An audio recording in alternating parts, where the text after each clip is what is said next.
দিতে হয়, গান দিতে হয়, অর্থ দিতে হয়। সবকিছু দিয়ে আপনারা বাংলাদেশকে শক্তিশালী করার জন্য, জামাতকে শক্তিশালী করার জন্য, ইসলামের নেতৃত্বে বাংলাদেশকে 33 আসনে উপহার দেওয়ার জন্য আপনার কি লড়াই করতে রাজি আছেন? তাহলে আমরা সবাই মিলে একটা স্লোগান করি, এবার মার্কা আছে,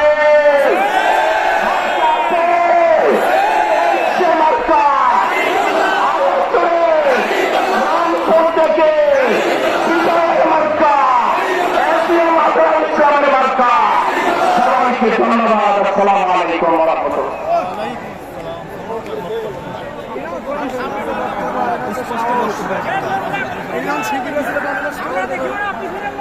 সংগ্রামী প্রবাসী,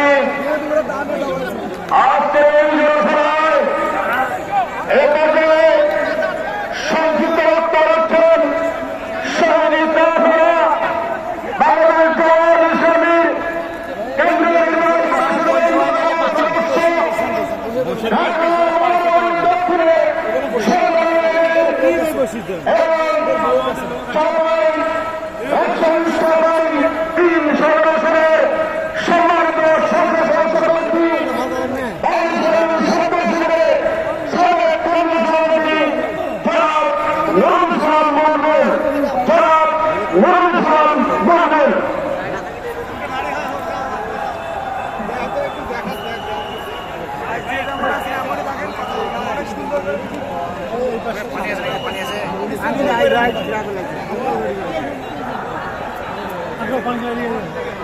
বিসমিল্লাহির রহমানির রহিম।